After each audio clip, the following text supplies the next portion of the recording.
The Kogi Election Tribunal sitting at Abuja will pass her judgment soon in the month of May. What are the expectations? What are the facts? What are the issues? Come with me as I take you along on this journey with facts devoid of emotions. As an observer of the court proceeding, the legal maxim Rex ipsa liquito, which loosely translates to let the facts speak for themselves. You see, the law is designed to be objective and impartial, focusing on facts and evidence rather than emotions or personal opinions. While emotions can be a very powerful influence in many areas of life, the legal system aims to make decisions based on reason, precedent, and the principles of justice, rather than emotional fiction of those who seek their interests. The defeated candidate in the November 11 Kogi State gubernatorial elections, who is the petitioner, Alhaji Murtala Ajaka of the Social Democratic Party, went to court claiming he won the November elections, and in his petition, INEC, Ododo, and APC are listed as first, second, and third respondents respectively.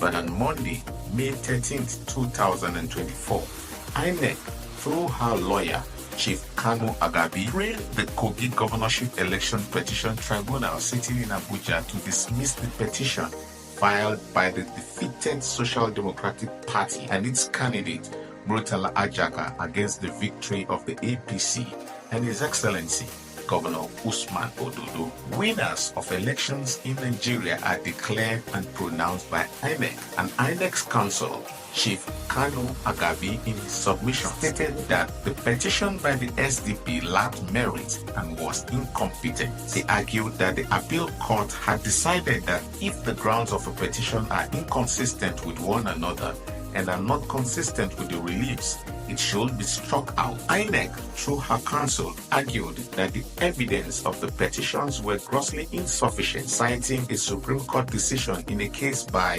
Tonya Cole versus INEC. It is to the effect that once the evidence called is grossly insufficient, there is no evidence. In that case, the petitioner filed 305 witness depositions, but only adopted 40 of them. The petitioner, according to the decision, only adopted about 13.1% of the witness depositions. In this case, the depositions adopted represents just 3.6% of their witness depositions, he said. He said the petitions only called 25 witnesses out of the scores listed. Agabi said that in a mathematical calculation of evidence, 3.6% of Ajaka's witness depositions adopted in the petition amounted to a failure and therefore ought to be dismissed. The INEC lawyer also described the case as frivolous. He said the petitioners equally failed to file the witness depositions beforehand in contravention of the Supreme Court's decision in Obungado's case. He argued that the petitioner's witness, who testified about the beavers machine, clearly stated that he could not guarantee whether those were the beavers used. Besides, he said the witnesses was not the maker of the inputs in the beavers machines. Also, the evidence contained in the beavers machine fell short of what is required of the law, he added. Agabi further argued that the beavers machine was tendered against Section 84 of the Evidence Act, as there was no certificate of trustworthiness attached alongside it as required by the law.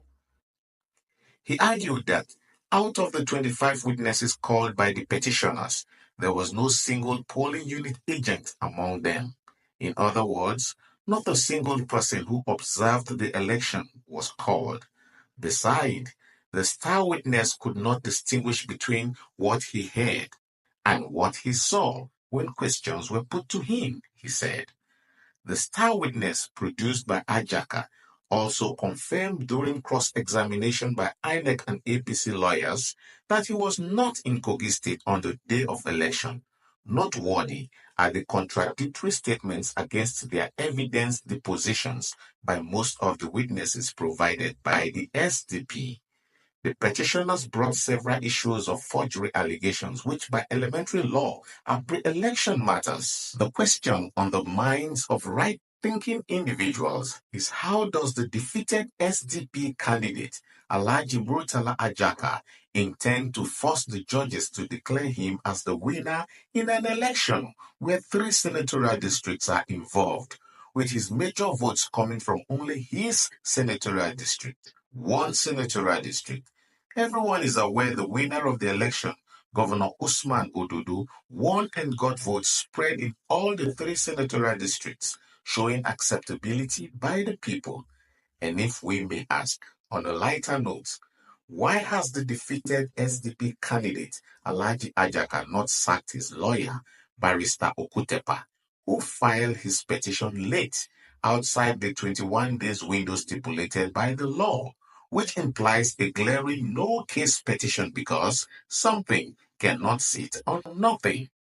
Justice here is blind to emotions, manipulations, and the subjugation of the high and mighty. The verdict of the Kogi State Gubernatorial Election Tribunal will be given according to the interpretation of the law